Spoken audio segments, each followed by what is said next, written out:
जय महाराष्ट्र. मी अनिकेत पेंडसे. पुढच्या 30 मिनिटात आपण घेणार आहोत 50 बातम्यांचा आढावा. सुरुवात करूयात महावेगवान घडामोडींना.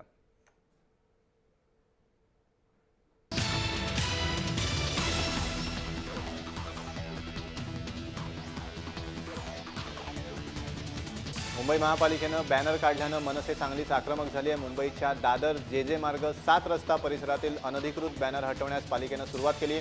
मात्र इतर राजकीय पक्षांचे बॅनर असताना फक्त मनसेचेच बॅनर काढले असा आरोप मनसेनं केलाय. त्यामुळे मनसे कार्यकर्ते संतप्त झालेत. महापालिका कर्मचाऱ्यांसोबत मनसे कार्यकर्त्यांची बाचाबाची झाली.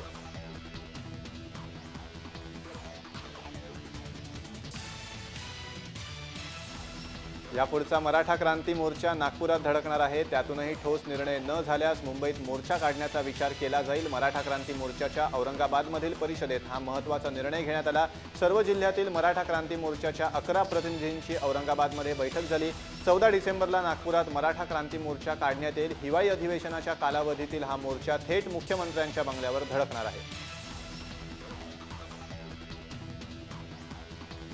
राज्यात आतापर्यंत मराठा समाजानं पायी मूक मोर्चा काढला आहे, पण वसई विरारमध्ये मराठा समाजानं बाईक रॅली काढली आहे. या रॅलीला उत्स्फूर्त प्रतिसाद मिळाला आहे. सर्व पक्षीय मराठ्यांनी ही रॅली काढली. 23 ऑक्टोबरला पालघरमध्ये मराठा क्रांती मोर्चा निघणार आहे. या मोर्चासाठी या रॅलीचं आयोजन करण्यात आलं आहे. तर बदलापूरमध्येही मराठ्यांनी मूक मोर्चा काढला. उत्तर प्रदेशमध्ये बसपा रॅलीत चेंगराचेंगरी झाली आहे. यात 3 जणांचा मृत्यू झाला आहे, तर 22 जण जखमी झाल्याची माहिती मिळते. उत्तर प्रदेश निवडणुकीच्या पार्श्वभूमीवर लखनौमधील काशीराम स्मारक मैदानात मायावतींची रॅली आयोजित करण्यात आली. बसप समर्थकांनी या रॅलीत मोठी गर्दी केली. गर्दी वाढल्यानं गोंधळ उडाला आणि लोकांनी पळापळ सुरू केली. या धावपळीत एक महिला खाली पडली आणि तिचा मृत्यू झाला.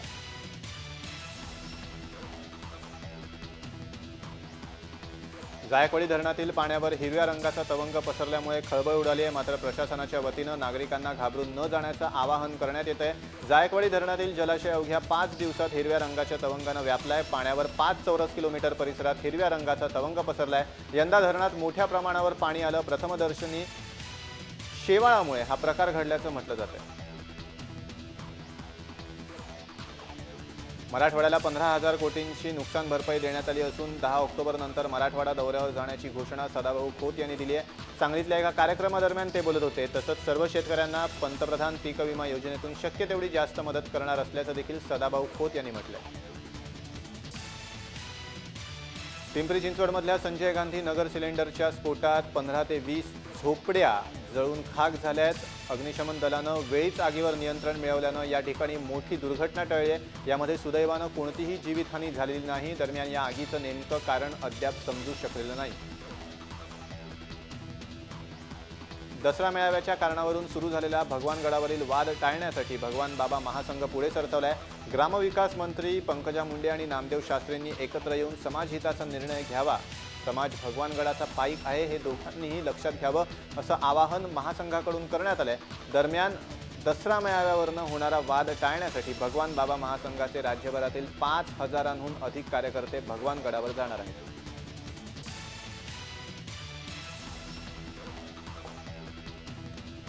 राष्ट्रीय स्वयंसेवक संघाचे सरसंघचालक मोहन भागवत यांनी सर्जिकल स्ट्राईकचं समर्थन केलंय. आपण थोडीशीच शक्ती दाखवू, आता अमेरिका आपल्याला शांत राहण्यास सांगते असं भागवतांनी म्हटलंय. केजरीवाल, राहुल गांधी, संजय निरुपम यांनी जरी विरोधी सूर लावला असला तरी भागवतांनी मात्र सर्जिकल स्ट्राईकचं समर्थन केलंय.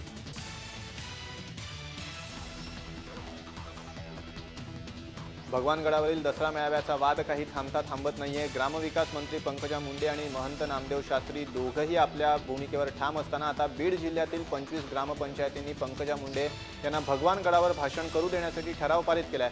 तर दुसरीकडे नामदेव शास्त्री यांनी जिल्हाधिकाऱ्यांना निवेदन देऊन पंकजांच्या भाषणाला परवानगी न देण्याची विनंती केली आहे.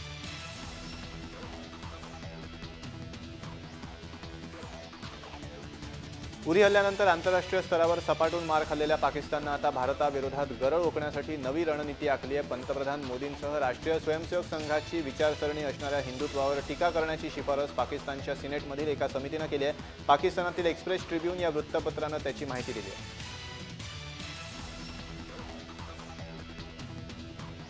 नवी मुंबईतील सिडकोच्या 450 घरांच्या विक्रीला अखेर दसऱ्याचा मुहूर्त लागलाय। विक्रीविना गेल्या 6 ते 7 वर्षांपासून पडून असलेली घरं सिडको प्रशासन विकणार आहे। कमीत कमी 18 लाख आणि जास्तीत जास्त 1,30,00,000 रुपये किमतीची ही घरं आहेत। विशेष म्हणजे यात अल्प आणि अत्यल्प उत्पन्न गटातील नागरिकांसाठी सर्वाधिक घरं उपलब्ध आहेत। 18 ऑक्टोबरला मुख्यमंत्र्यांच्या दालनात उपोषण करण्याचा निर्णय गिरणी कामगारांनी घेतलाय। गिरणी कामगारांच्या घरांची सोडत अजूनही जाहीर न झाल्यानं कामगार संतप्त झालेत।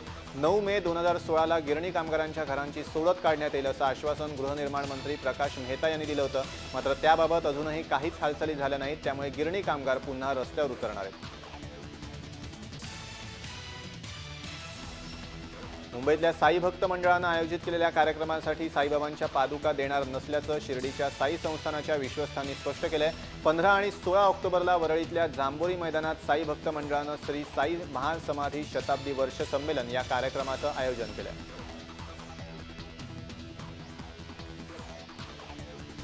इंदूर इथल्या न्यूझीलंड विरुद्धच्या तिसऱ्या कसोटीत विराट दर्शन झालंय। तिसऱ्या कसोटीच्या दुसऱ्या दिवशी विराटच्या 200 धावा झाल्यात। विराट कोहलीनं कसोटी कारकिर्दीतलं दुसरं द्विशतक ठोकलंय, तर अजिंक्य रहाणे 177 धावांवर बाद झाला। रोहित शर्मा 52 धावांवर नाबाद राहिलाय।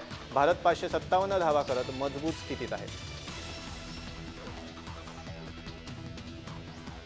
बीड तालुक्यातील कामखेडा गावात 3 सख्ख्या भावंडांचा नदीच्या बंधाऱ्यात बुडून मृत्यू झालाय। परवीन शेख आपल्या 3 मुलांसह कपडे धुण्यासाठी गावाजवळील बंधाऱ्यावर गेल्या होत्या। यावेळी जिशान या मुलाचा पाय घसरून तो पाण्यात पडला। त्याला वाचवण्यासाठी पाण्यात उतरलेल्या सानिया आणि अफरान या बहीण भावाचा बुडून मृत्यू झाला। यावेळी बुडणाऱ्या मुलांना वाचवण्यासाठी पाण्यात उडी घेतलेल्या आईला गावकऱ्यांनी वाचवलं। परफ्यूम एक्सपर्ट मोनिका घुरडे हत्येप्रकरणी एका आरोपीला अटक करण्यात आली आहे। 7 ऑक्टोबरला मोनिकाचा गोव्यातील घरात मृतदेह सापडला होता। ज्या अवस्थेत तिचा मृतदेह सापडला त्यावरून तिच्यावर अत्याचार झाल्याची शक्यता व्यक्त केली जाते। 2 जणांनी मोनिकाची हत्या केल्याची माहिती पोलिसांनी दिली आहे। त्यामधील एका आरोपीला पोलिसांनी अटक केली आहे। नामवंत परफ्यूम एक्सपर्ट मोनिका घुरडे यांच्या मारेकऱ्याची ओळख पटवण्यात गोवा पोलिसांना यश आले। पोलिसांनी दिलेल्या माहितीनुसार मोनिका यांच्यावर 2 मारेकऱ्यांची ओळख पटली असून या दोघांच्या तपासासाठी गोवा पोलिसांचं एक पथक बेंगळुरूला रवाना झालंय। या दोन्ही मारेकऱ्यांचं गोव्यातील एका एटीएममधनं पैसे काढतानाचं सीसीटीव्ही फुटेजही पोलिसांच्या हाती लागलं। गोंदियात दिवसाढवळ्या 26 लाखांची रोकड लंपास करणाऱ्या 7 चोरट्यांना पोलिसांनी अटक केली आहे। महाराष्ट्र बँकेच्या एटीएम मशीनमध्ये पैसे टाकणाऱ्या लॉजिकल प्रायव्हेट लिमिटेड कंपनीच्या कर्मचाऱ्यांना चाकूचा धाक दाखवून लुटणाऱ्या 7 चोरट्यांना स्थानिक गुन्हे शाखेच्या पथकानं अटक केली आहे। या आरोपीमधील मुख्य आरोपी हा याच कंपनीचा जुना कर्मचारी असल्याचं समोर आलंय। पालघरमध्ये तरुणावर जीवघेणा हल्ला झालाय। आपल्या अपंग आईला मारहाण करणाऱ्यांना विरोध केल्याच्या रागातनं आरोपींनी तरुणाच्या गळ्यावर धारदार शस्त्रानं वार करून त्याला जीवे मारण्याचा प्रयत्न केला। या प्रकरणी पालघर पोलिसांनी नितीन मद्राणी, राणी आणि मालती या तिघांना ताब्यात घेतलंय।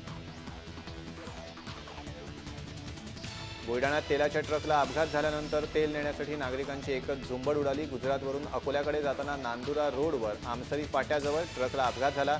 यावेळी कोणतीही जीवितहानी झाली नसली तरी नागरिकांनी तेलावर मात्र चांगलेच हात साफ केले। अपघातात हजारो लिटर तेल रस्त्यावर सांडल्याचं चित्र पाहायला मिळत होतं। राष्ट्रीय स्वयंसेवक संघानं जुना पारंपरिक गणवेश बदलला असून त्या जागी फुलपॅन्ट आणि शर्ट असा नवा गणवेश आणलाय। दरवर्षी विजयादशमीनिमित्त संघाचे स्वयंसेवक पारंपरिक गणवेशासह संचलन करतात। यंदा प्रथमच बदललेल्या गणवेशात संचलन करण्यात येणार आहे। डोंबिवलीत होणाऱ्या 90व्या अखिल भारतीय मराठी साहित्य संमेलनाच्या अध्यक्षपदासाठी ज्येष्ठ साहित्यिक प्रवीण दवणे इच्छुक आहेत। साहित्य संमेलन आयोजनाचा मान पहिल्यांदाच डोंबिवली शहराला मिळालाय आणि या संदर्भात संमेलनाच्या आयोजनाच्या तयारीबाबत आज रविवारी एक महत्त्वाची बैठक झाली। यावेळी अध्यक्षांच्या निवडीसंदर्भात लेखक, कवी, प्राध्यापक प्रवीण दवणे यांची उपस्थिती होती आणि त्यांनी अध्यक्षपदाच्या स्पर्धेत असल्याचं स्पष्ट केलं।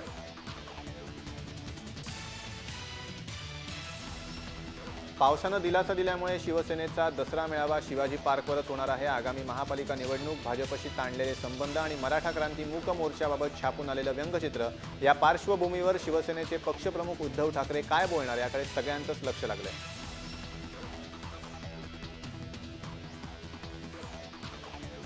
ठाणे शहर वाहतूक पोलिसांकडून रस्त्यांच्या कडेला असलेल्या वाहनांचे टोईंग केल्यानंतर ती वाहनं सुरक्षित ठेवली जात नाहीत। दुसरीकडे कायदेशीर प्रक्रियेनुसार वाहनं टोईंग न करता मनमानी पद्धतीनं कारभार केला जातोय असा आरोप करणारी जनहित याचिका मुंबई उच्च न्यायालयात करण्यात आली आहे। त्यावर न्यायालयानं सरकारचं 2 आठवड्यात उत्तर मागितलं आहे।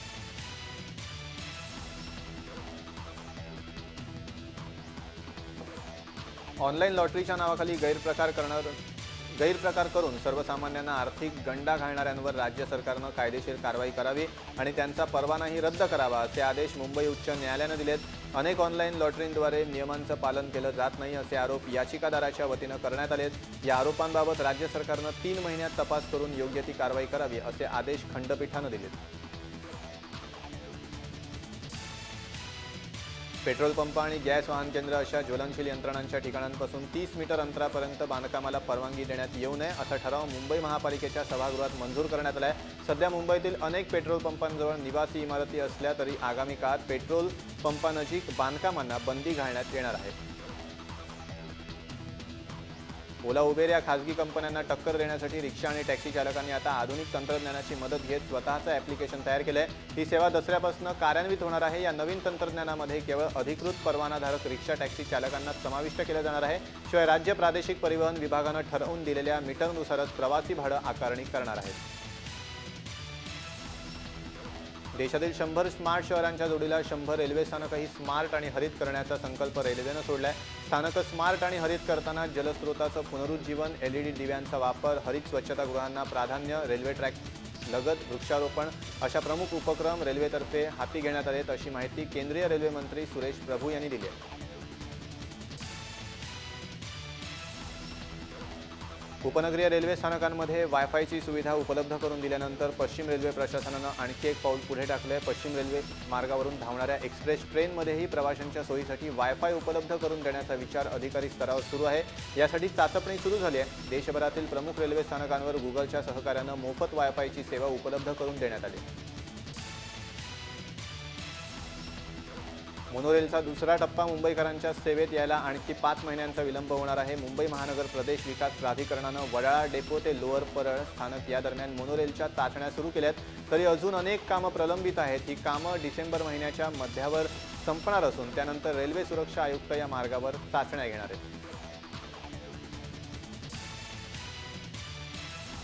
मुंबईत दिवसेंदिवस ई-कॉमर्सची उलाढाल वाढत असताना टपाल खात्यानंही या स्पर्धेत उडी घेतली आहे। मुंबईतील पश्चिम उपनगरात सर्वाधिक ई-कॉमर्स पार्सल्सची मागणी दिसून आली। अवघ्या एका वर्षात 15 कोटींचा महसूल मिळवत त्यांच्या ई-कॉमर्स व्यवसायानं भरारी घेतली आहे। एका वर्षात टपाल खात्यानं एकूण 16,50,000 पार्सल मुंबईतल्या घराघरात पोहोचवली।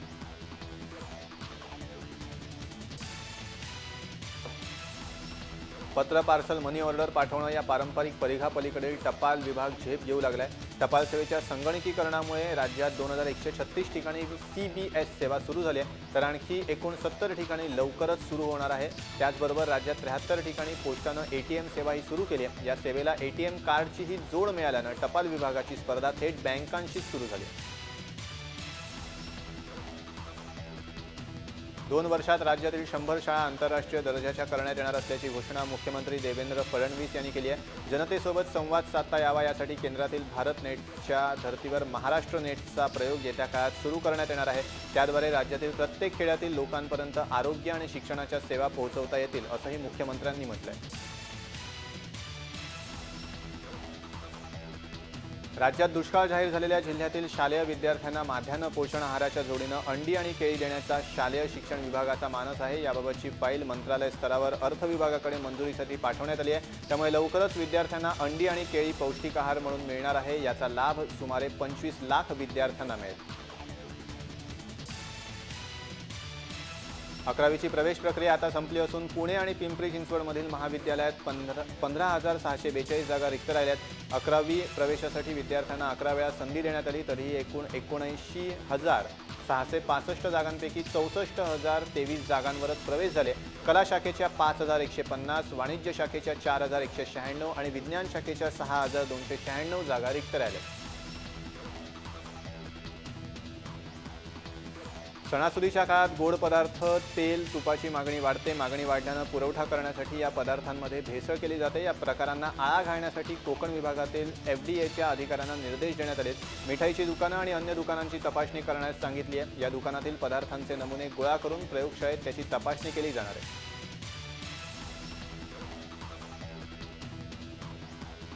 सावित्रीबाई फुले पुणे विद्यापीठाचा परीक्षेचा अर्ज भरला नाही अशा विद्यार्थ्यांना दिलासा देत विद्यापीठानं अर्ज भरण्याचं संकेतस्थळ 16 ऑक्टोबरपर्यंत खुलं ठेवण्याचा निर्णय घेतला आहे. कुलगुरू डॉक्टर वासुदेव गाडे यांच्या उपस्थितीत परीक्षा मंडळाची आज विशेष बैठक झाली.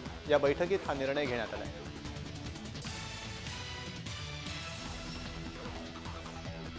पुणे महानगर परिवहन महामंडळाच्या योजनेतील सवलतीच्या पासची प्रवाशांकडून पुनर्विक्री होत असल्याचे प्रकार समोर आलेत. त्यामुळे आता या पाससाठी प्रवाशांना ओळखपत्र देणं बंधनकारक करण्यात आले. येत्या 15 ऑक्टोबरपासून या निर्णयाची अंमलबजावणी केली जाणार आहे. राज्यातील सहकारी क्षेत्रातील सूत गिरण्या दिवाळीपासून 1 महिना बंद ठेवण्याचा निर्णय महाराष्ट्र राज्य वस्त्रोद्योग महासंघाच्या बैठकीत घेण्यात आला. सूत गिरणीच्या कार्यस्थळी 4 जिल्ह्यातील पदाधिकाऱ्यांची बैठक झाली. कापसाचे भडकलेले भाव, वाढते वीज दर आणि सूत दरातील चढ उतार यामुळे सूत गिरण्यांना कोट्यवधी रुपयांचा तोटा होतोय. या पार्श्वभूमीवर हा निर्णय घेण्यात आला आहे.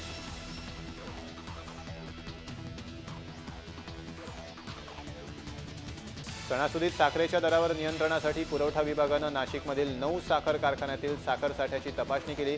कारखान्यांना 31 ऑक्टोबरपर्यंत फक्त 24% साठ्याची परवानगी आहे. 24%हून अधिक साठा आढळल्यास साखर कारखान्यांवर जीवनावश्यक वस्तू कायद्याअंतर्गत कारवाईचा पुरवठा विभागानं इशारा दिलाय. त्यानुसार जिल्ह्यातील 9 साखर कारखान्यांची तपासणी केली. पंढरपूरमध्ये सायकल स्पर्धेचं आयोजन करण्यात आलंय. माजी आमदार सुधाकर परिचारक यांच्या वाढदिवसाचं औचित्य साधत हौशी सायकल स्पर्धा आयोजित केली होती. यामध्ये 500 स्पर्धक सहभागी झाले होते. स्पर्धेचं उद्घाटन पोलीस उपअधीक्षक निखिल पिंगळे यांच्या हस्ते करण्यात आलं.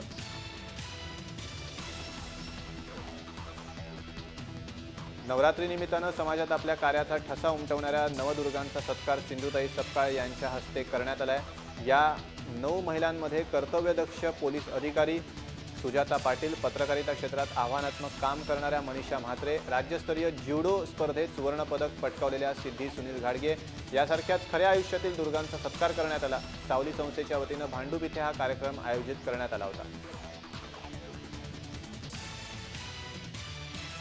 नवरात्री उत्सवाची सध्या राज्यभरात धूम आहे. कोकणातल्या राजापूरमध्ये हिंदू मुस्लिम समाजाकडून एकत्रितरित्या नवरात्रीचा उत्सव साजरा केला जातोय. महापुरुष सेवा मंडळातर्फे हा उत्सव साजरा केला जातो. या मंडळाचं हे 29वं वर्ष आहे. या मंडळातर्फे उरीमधल्या शहीद जवानांना श्रद्धांजली वाहण्यात आली. तसंच देवीच्या दानपेटीत जमा झालेली रक्कम आत्महत्याग्रस्त शेतकऱ्यांच्या कुटुंबियांना देण्यात आली. डोंबिवलीच्या इंदिरानगर परिसरातल्या वालुका साठे उद्योजक मंडळातर्फे नवरात्रीचा उत्सव दणक्यात साजरा केला जातोय. देणगी म्हणून मिळालेली रक्कम गोरगरीब मुलांना शालेय उपयोगी वस्तू घेण्यासाठी वापरली जाते. तर टिळकनगर मंडळातर्फे अष्टमीला महालक्ष्मी पूजन सोहळा साजरा केला जातो. पारंपरिक वाद्याचा वापर करत देवीचा गोंधळ घातला जातो. डोंबिवलीतल्या इंदिरानगर परिसरात देवीची स्थापना करण्यात आली.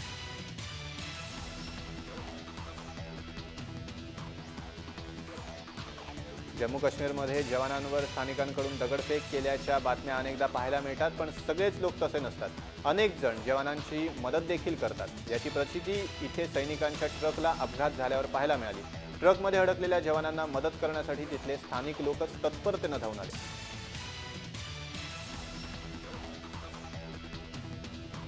भारत आणि पाकिस्तान यांच्यातील संबंध अधिक बिघडवण्यात पंतप्रधान नरेंद्र मोदी जबाबदार असल्याचा आरोप पाकिस्तानमधील परराष्ट्र धोरण विषयक सल्लागार सरताज अजीज यांनी केला आहे. मोदी यांच्या कार्यकाळात भारत आणि पाकिस्तान यांच्यामधील संबंध सुधारण्याची, सुरळीत होण्याची कोणतीही आशा उरलेली नाही असंही ते म्हणाले.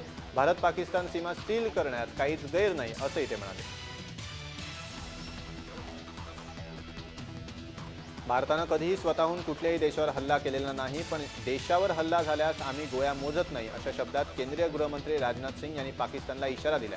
राजस्थानमध्ये आंतरराष्ट्रीय सीमेवरील सुरक्षेचा आढावा घेतल्यानंतर ते BSFच्या जवानांशी बोलत होते. रिलायन्स जिओनं अजून एक धमाकेदार ऑफर आणली आहे. आयफोन युजर्सना 1.5 वर्षांसाठी मोफत डेटा देण्याची घोषणा रिलायन्सनं केली आहे. रिलायन्स स्टोअर्समध्ये आयफोनची खरेदी केल्यास या ऑफरचा लाभ घेता येणार आहे. नवीन आयफोन घेणाऱ्या ग्राहकांसाठी जिओ वेलकम ऑफरसोबतच 1,499 रुपयांचा डेटा प्लॅन मोफत मिळणार आहे. ग्राहकांना 1.5 वर्षांसाठी अनलिमिटेड डेटा वापरता येणार आहे.